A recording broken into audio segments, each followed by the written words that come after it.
let's take a look at the chart of Bitcoin. Remember, ito ating falling wedge na pattern ni Bitcoin. Nung pong Saturday, binireact niya. Nag-trade above and close above siya last Saturday.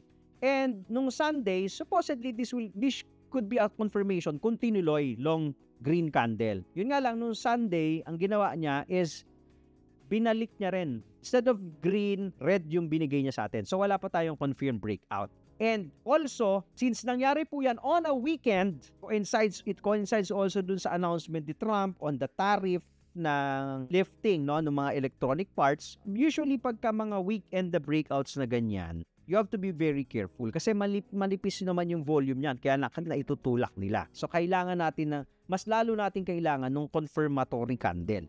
Did not happen yesterday, nung Sunday na closing. Ngayon, ang tanong, Monday kaya, will it happen? Gagawin kaya nila yan ngayong Monday? Babanatan kaya nila yan ng long green? Kasi kung maglo-long green yan tayo ng Monday, we close above, long green. Kahit dito, maganda sa tuktok nitong yellow line ni Tipay. Okay, this yellow line. Pag mga 88, mga nasa ganyan, or wag iuntog sa yellow line, pinahan yung yellow line, or 86 man lang, kahit papano, we will see na yung bulls are in control. Okay? So, ito po ay magsasara 20 hours pa to atong candle na to. So, hindi pa to conclusive. Napakaaga pa po. So, makikita natin tong closing na to tomorrow at 8 a.m. Kung long green yan, banatan tayo, sabi ko nga maganda kung tatagusin niya na to ng isang long green, isang ganito, or isang ganitong kalaking candle. So, mga 4% or ito 8%. So, kahit mga 4% up, 5% up, goods tayo. We might revisit our SR flip area. Ito po yun, which is around 92,800 or 93,000 sa Ramona plus minus, okay? What is an SR flip area?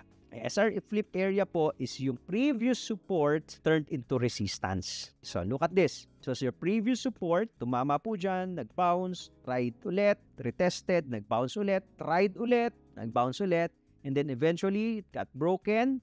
It was retested. It acted as a resistance, went down. Ngayon, second time, i-attempt natin kung sakasakali, kung magiging successful itong breakout niya sa falling wedge, attempt ulit natin itong SR flip area kung kaya natin basagin. But most likely, we'll see a resistance na dyan sa SR flip area. Pangalawang revisit pa lang kasi yan. At least you have an idea kung saan pwedeng pumunta yung presyo. Ngayon, kung hindi naman tayo successfully magko-close ng long green dyan, there's a high chance na pumalik tayo dito.